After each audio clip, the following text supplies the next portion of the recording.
My husband and his friends thought it'd be funny to leave me stranded in a small town in Italy after a fight. Let's see how she gets back. They laughed, driving off. I didn't return. A month later, he tracked me down in Greece. I was already starting over. Let's see how she finds her way back. Nate had chuckled, his laughter slicing through the early evening as he slammed the car door. The red glow of the taillights from our rental faded into the dusk, vanishing around the curve of a quiet street in a quaint New England town we'd been passing through, leaving behind only a cloud of dust and the hollow echo of his amusement. I stood frozen on the sidewalk, words still half-formed on my lips. The argument we'd been having moments earlier outside a charming cafe unraveling into irrelevance with that one shocking act. "He's coming back," I whispered, almost to myself, catching the curious glances of diners enjoying their evening meals beneath the cafe's string lights. "He's just trying to scare me." But as the shadows deepened and minutes bled into nearly an hour, my gut tightened with dread. The name of this town, somewhere between Providence and the Massachusetts border, was one I couldn't even recall correctly. Before we begin, I want to take a moment to thank each of you for being part of this journey. If you're drawn to stories of women who find strength in unexpected places after betrayal, consider subscribing. It's completely free and helps support more stories of resilience and rebirth. Now, let's witness how one abandoned woman turned an act of cruelty into the beginning of her freedom. Back at lunch, when I'd pleaded with Nate to slow down on the drinks, I never imagined things would spiral like this. His friends, rowdy college buddies reliving their youth during their annual guys' getaway, had laughed off my concern. I hadn't even wanted to come, but they insisted I'd be good for the vibe. When I suggested we head back to the inn, Henry smirked and said, "She's always got you on a leash, bro," ordering another round as the others nodded. I'd finally stood up, biting back my frustration, and Nate stumbled out behind me. His speech was slurred, but his fury hit every mark. The argument exploded, years of unspoken resentment laid bare right there on the sidewalk. "Your purse has your passport, right?" he'd sneered, gripping the driver's side door. "Then figure it out. You're the genius in this relationship, remember? Always telling me what to do." By the time the stars came out, so did the truth. The picture postcard town I'd admired that morning now felt cold and unfamiliar. I counted my money, €80 from the airport exchange and $37 in cash. Not enough to fly home, barely enough to survive. My credit cards, safely tucked inside Nate's wallet. He'd offered to carry them earlier when my purse wouldn't close. With no options, I found the cheapest place to stay. A dusty room above a bakery that smelled faintly of cinnamon and burnt sugar. The narrow bed sagged in the middle, and a chipped sink clung to one corner. The elderly woman who showed me up spoke no English, but her warm eyes and the gentle pat on my arm told me she understood more than words could convey. "He blocked me," I breathed, staring at my phone in disbelief. 27 calls, all straight to voicemail. The texts showed as delivered, but not one had been read. I tried Henry, then Marco, then every name I could recall from the car. Blocked. Every single one. A chill ran through me. This wasn't an impulsive reaction. It was intentional. A humiliation meticulously orchestrated. That night, sleep came in waves. Short, frantic bursts broken by anxious checks of my phone. In the quietest hours, I clung to hope. By morning, I was convinced Nate would return, perhaps drunk on guilt, spinning it as some kind of misguided prank. I'd be furious, yes, but relieved enough to go back to our polished life in Boston. He, the celebrated architect. I, the wife who'd given up her own dreams and design to manage his home, his image, his everything. But morning passed, then another day. I stretched what little I had, splurging on a simple turkey sandwich and walking the town's borders again and again, eyes scanning every group of tourists, every parked car, every open door. But there was no sign of him. By that evening, the truth landed heavy. They'd gone on to their next stop. Without me. The third day, as I lingered near a small coffee shop, the owner, an older man with a kind smile, offered me a cup of espresso on the house. In halting English, he pointed me toward the police station. The officer there didn't even flinch at my story, as if tales of abandoned travelers were just another Tuesday. But with his broken English and my complete lack of Italian, all I walked away with was a filed police report and a nod that tried to be kind. That afternoon, I made a decision that shattered something inside me.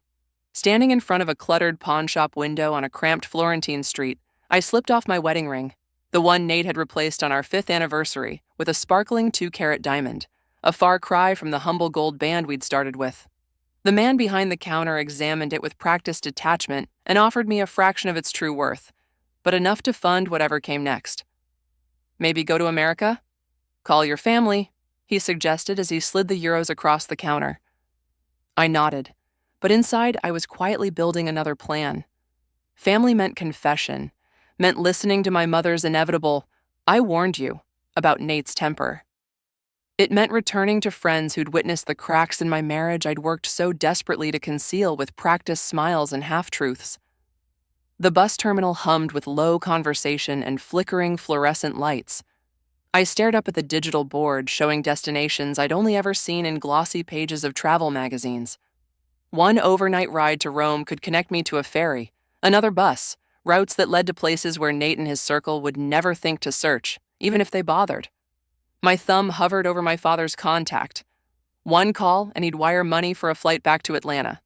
One call and I'd return to the life I'd slowly dimmed myself down for, trying to match Nate's ever-growing ego. A memory flickered, Nate casually hiding my interior design portfolios the day I mentioned going back to work. "Why complicate things?" he'd said, all smiles. "We don't need the money, and I need you here for us." I had laughed then. But sitting in that faded terminal, I saw it clearly. It was another bar in the invisible cage he'd crafted around me. "Where you headed?" asked the ticket agent, a woman well past retirement, with a softness in her eyes that made me want to cry. I blurted it before I could think. "Greece. The furthest coastal village you can get me to." 14 hours and several transfers later, I stepped off the final bus, limbs stiff and sore, heart thudding like a drum in my chest. The air was heavy with salt and the scent of olive trees as I gazed around at the sun-bleached buildings of a seaside town whose name I couldn't pronounce. My phone had died somewhere in Macedonia, my stomach a hollow drumbeat of hunger, and the sheer weight of what had happened, and what I'd done, settled hard on my spine. I drifted toward what looked like a town square, vision blurring at the edges from fatigue. 3 days of emotional freefall had left me raw, anger at Nate, dread for what came next, and a flicker of something unfamiliar and dangerous. The first taste of freedom.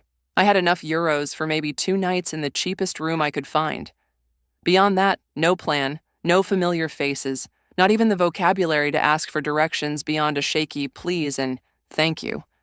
Yet as the sun melted into the Aegean in strokes of rose and gold, I felt a strange, steady calm settle over me. Something I hadn't felt in years. Nate had meant to teach me a lesson about dependence. Instead, he'd accidentally set me free. The Greek sun beat down mercilessly as I wandered further from the village, my feet blistered inside impractical sandals meant for sightseeing, not hiking. My water bottle had emptied hours ago, and the combination of dehydration, hunger, and emotional exhaustion made the world tilt around me.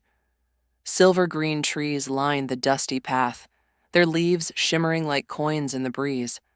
Olive groves I realized dimly just before my knees buckled beneath me. The ground rushed up to meet my face, but I barely felt the impact. Darkness etched my vision as a strange calm washed over me. Perhaps this was fitting, abandoned by my husband in one foreign country, only to collapse alone in another. I closed my eyes, giving in to the exhaustion that had been building since Nate drove away. "Fias mau, Kyria!" A woman's voice cut through my haze, followed by weathered hands turning me over. An elderly face swam into focus, deep lines etched around kind eyes wide with concern. She spoke rapidly in Greek, patting my cheeks and offering a canteen. The water revived me enough to sit up, though my head still spun violently. She called herself Rosa, tapping her chest gently as she repeated the name. I echoed her motion, though my arm barely lifted. "Alexis," I whispered. With surprising strength for someone so small, she helped me to my feet. Her hand gestured toward a farmhouse nestled among rolling trees, the kind you might find on a postcard from upstate New York, her fingers mimicking the motion of walking. I gave a faint nod, powerless to object as she guided me up the path. The kitchen we entered was steeped in warmth, filled with the scent of rosemary and thyme hanging from ceiling beams, and something rich and hearty simmering on an old enamel stove. Rosa eased me into a creaky wooden chair and called out into the house. A voice responded, and soon a man appeared in the doorway, his face weathered by sun, a silver mustache framing kind but wary eyes. She pointed. Nikos. He nodded at me, cautious but not unkind. Rosa poured cool water into a glass and handed it to me, followed by a steaming bowl of soup, humble, fragrant, life-saving. My stomach growled so loudly I startled myself, prompting a tender smile from Rosa. That evening passed in a blur of halting gestures and unspoken understanding. I tried to explain through bits of language, hand signs, and finally, the universal language of tears. Rosa nodded as though she understood every word, even if I knew she couldn't. Nikos didn't say much, but he watched closely, offering a question here and there, which Rosa translated with motions and patience. They offered me a room, a small one, with white walls and a narrow bed dressed in a faded patchwork quilt. I didn't protest. I simply collapsed. Sleep swallowed me whole. When morning arrived, it came with the crow of roosters and the smell of fresh bread wafting in like an invitation. A pile of clean clothes sat folded at the end of the bed, an old cotton dress and a cardigan, soft and worn from time, but freshly laundered.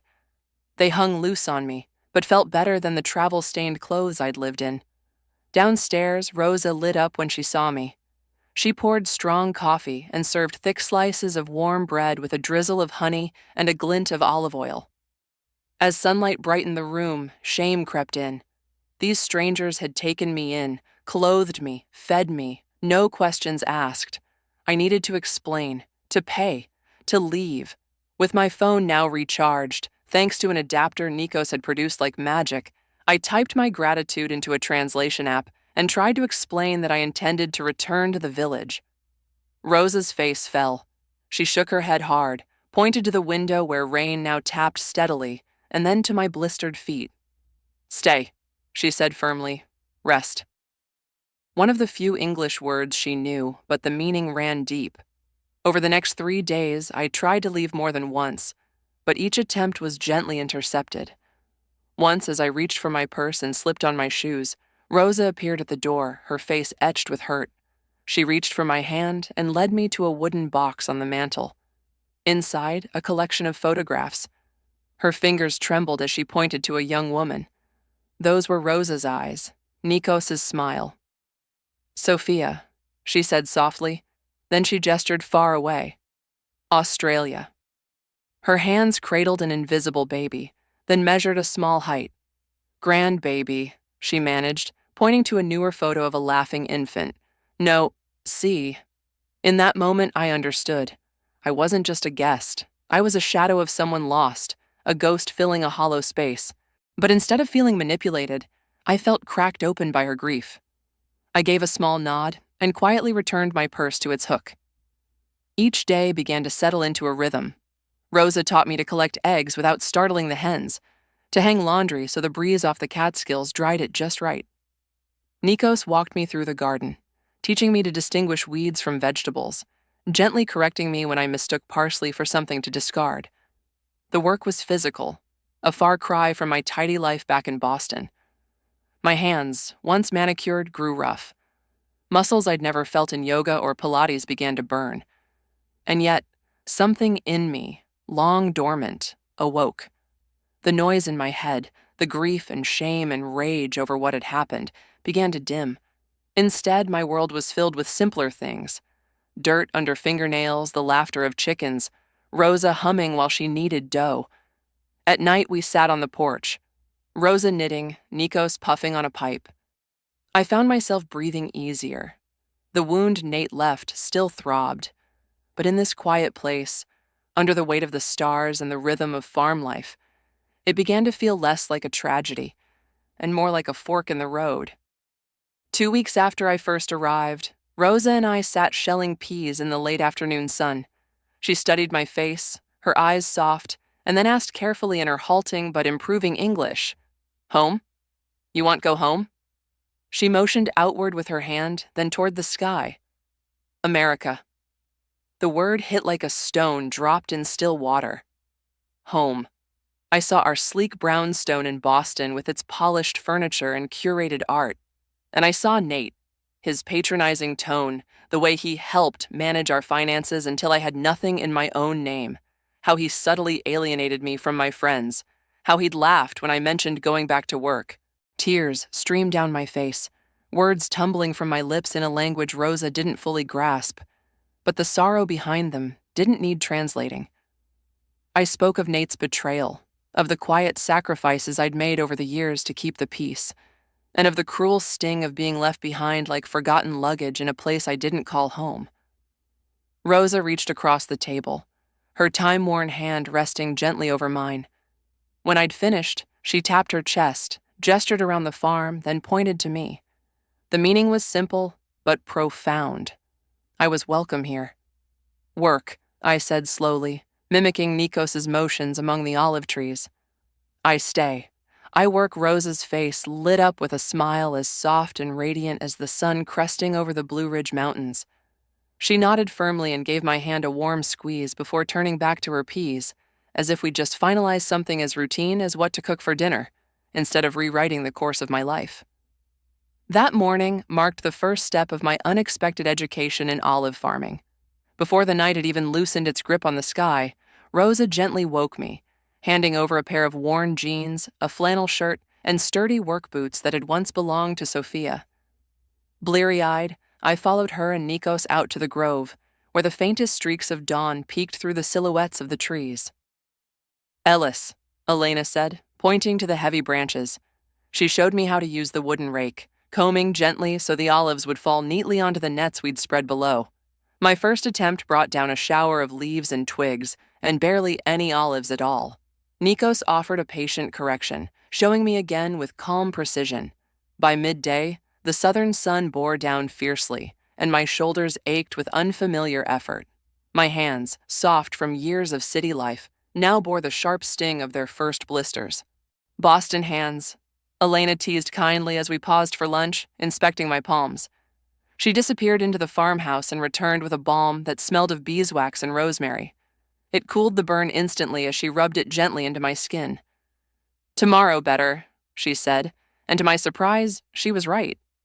Each day I grew a little stronger, my movements more fluid, my confidence more sure.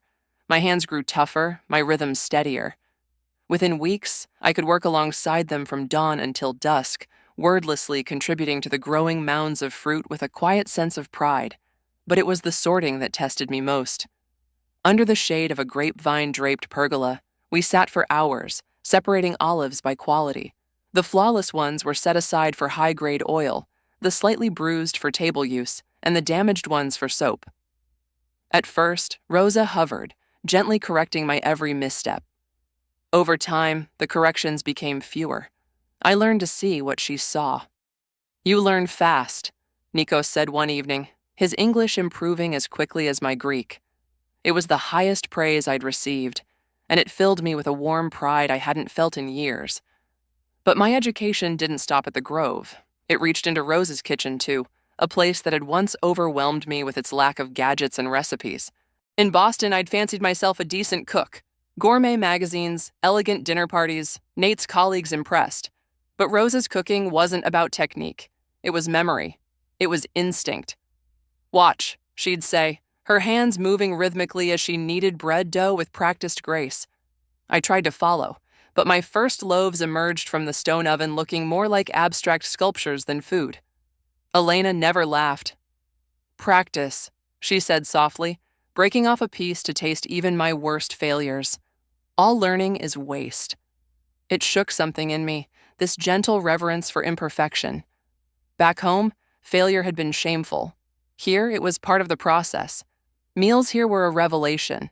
No processed boxes, no takeout menus, just whatever grew from the soil or came from a neighbor's pasture. Tomatoes warm from the sun, eggs still flecked with straw, goat cheese from down the road. The flavors were alive, enhanced only by olive oil, lemon, and whatever herbs Rosa clipped fresh from her garden. My body changed too. The tailored clothes I'd once prized now hung loosely, replaced by muscle and strength born of honest work. My skin, once treated with overpriced creams, now glowed from sun, sweat, and simplicity. And when I caught my reflection in the small mirror above the sink, I barely recognized the woman looking back, tanned, lean, unadorned, and yet more whole than I'd felt in years. As my Greek vocabulary grew, so did the ways Rosa and I connected. In the soft hush of evening, she would bring out old photo albums, flipping through black and white snapshots of her youth in this very village. I was stunned to learn she'd once been a schoolteacher before marrying and returning to the family farm. "You?" she asked, mimicking the motion of typing on a keyboard. I nodded, tears once again streaming down my cheeks. Rosa smiled, and this time, I understood. I had found the place where I truly belonged. I pulled out my phone and scrolled through the gallery, showing Rosa snapshots of my past life, the interior design projects I once poured my heart into, back before Nate had brushed them off as nothing more than a passing interest. Rosa leaned in, genuinely engaged, pointing out textures and palettes she liked, murmuring sounds of delight. "Beautiful thinking," she said softly, tapping her forehead. That simple gesture, her recognition of my creative spirit, pierced me in a way I didn't expect. A few quiet words, so different from the silent dismissal that had crept into my marriage, stirred tears I hadn't meant to cry.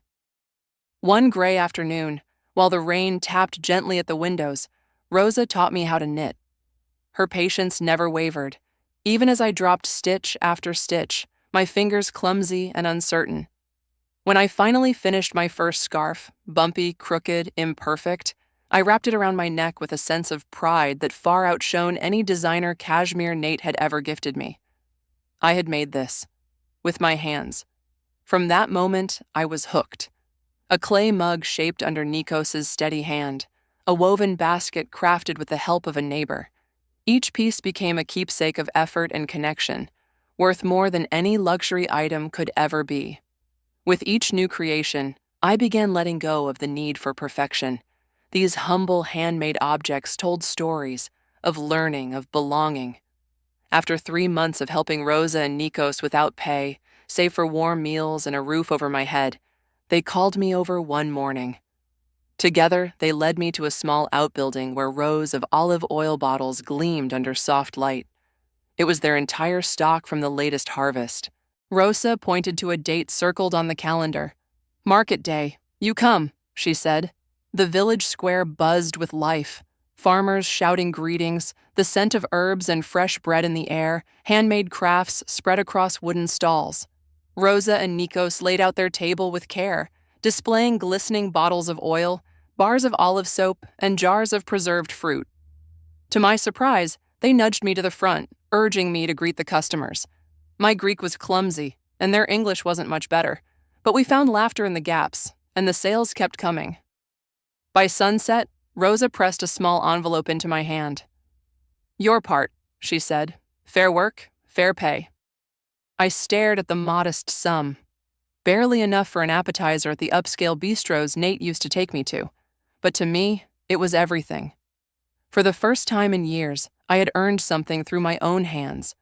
No strings, no manipulation disguised as generosity, just honest work, honestly rewarded. That night, I slid the envelope under my pillow like a secret treasure, touching it now and then to remind myself it was real. In the 10 years of our marriage, Nate had taken over our finances for convenience, leaving me with credit cards he monitored closely. But this stack of euros was mine, the beginning of a life that belonged to no one but me. As I drifted toward sleep, I realized I hadn't thought of Nate once during market day.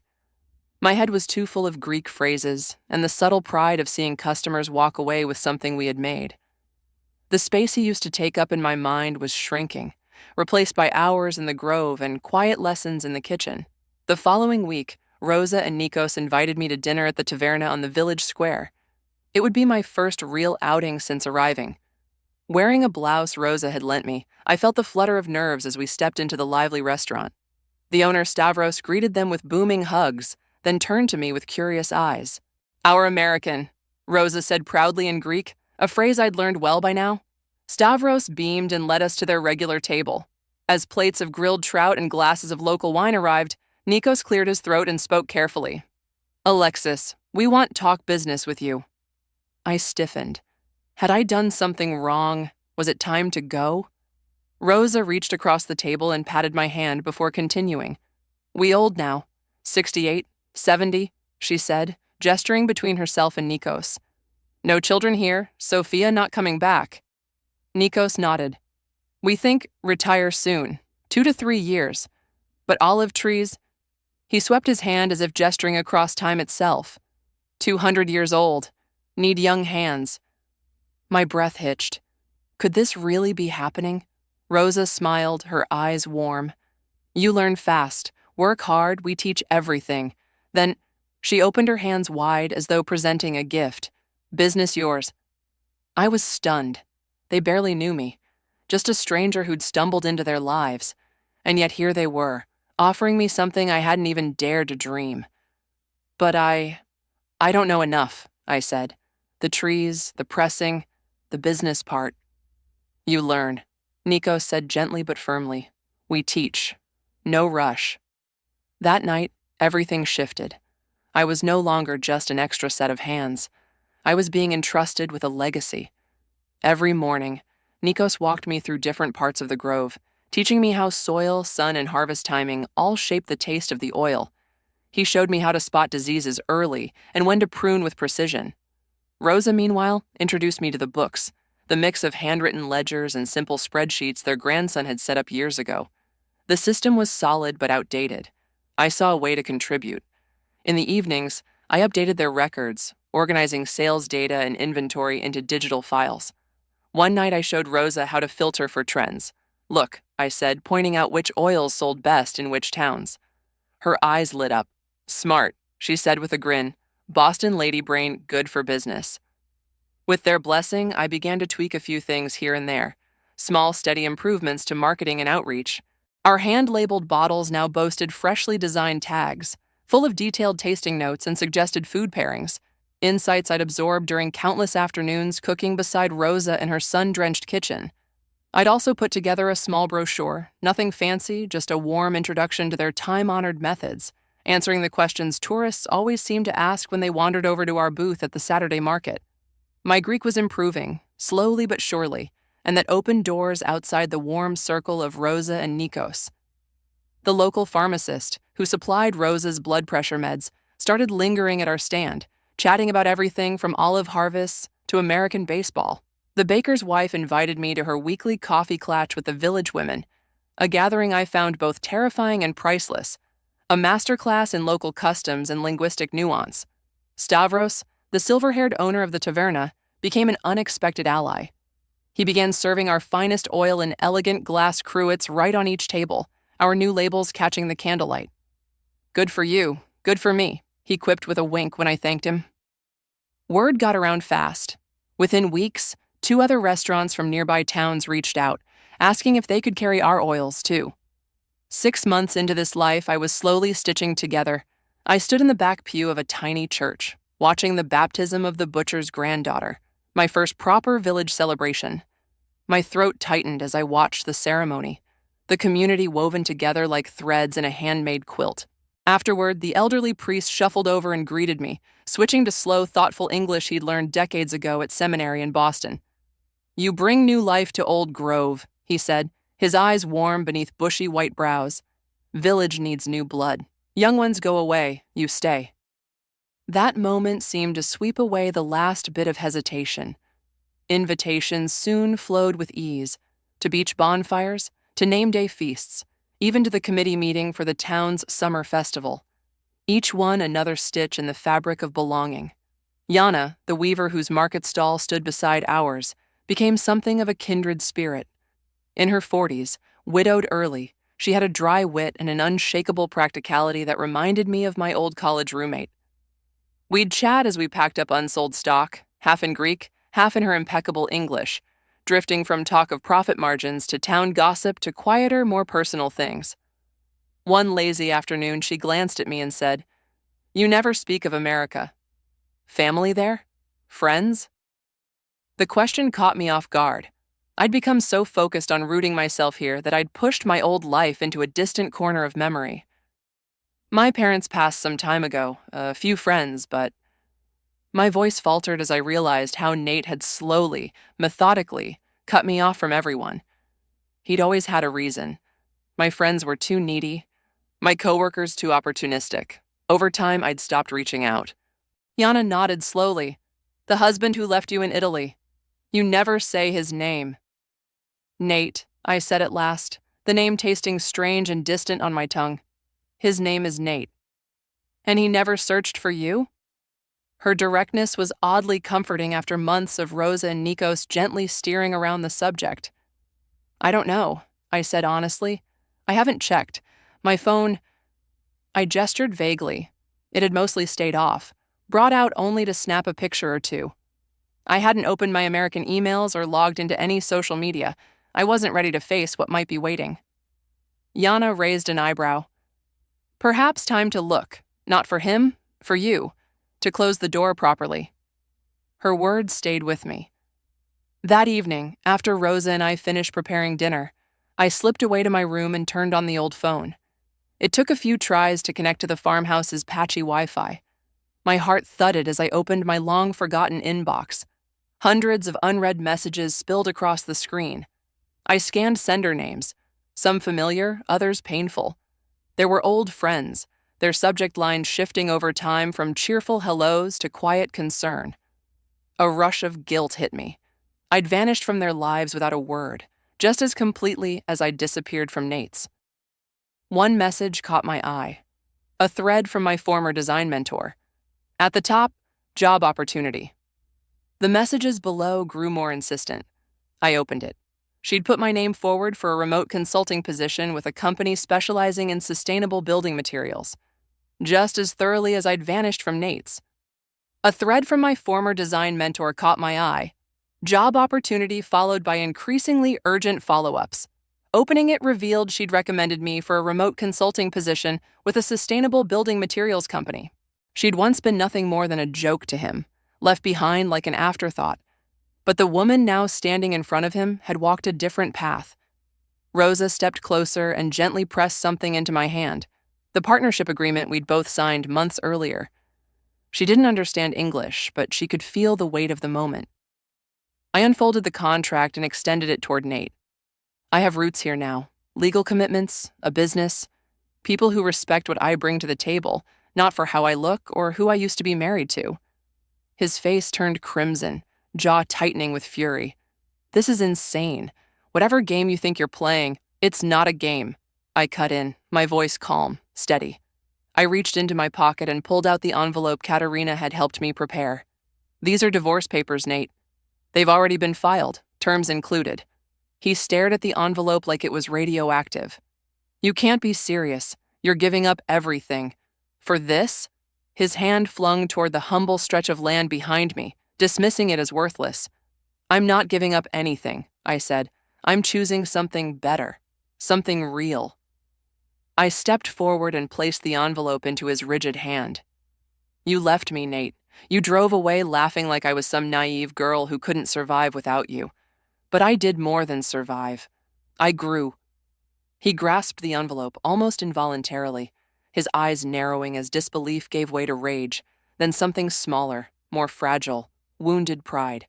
You'll regret this, he warned, but his voice faltered, the threat crumbling under its own emptiness. One day, when you're still lifting crates of produce in the California sun at 60, you'll remember what you gave up. Maybe, I said quietly, but I'd rather live with the regrets of my own choices than spend my life haunted by the ones someone else made for me. Just then, Nikos stepped forward and placed a calloused hand on my shoulder. He didn't speak a word of English, but his presence said enough. He turned to Nate and spoke in Greek, his tone steady, not hostile. What did he say? Nate asked, his voice now barely above a whisper. He said the road back to Los Angeles gets dangerous after dark. You should leave now if you want to make it back before nightfall. Nate looked from Nikos to me and back again, finally understanding. This wasn't an argument. It wasn't a negotiation.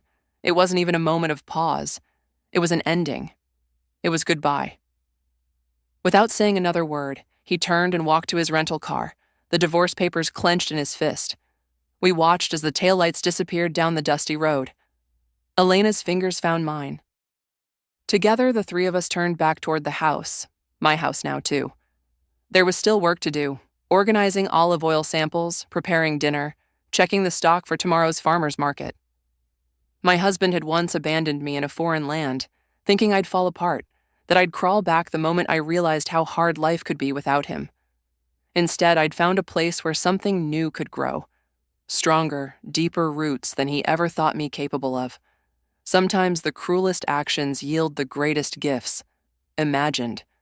Sometimes the cruelest actions yield the greatest gifts. In trying to break me, Nate had accidentally set me free.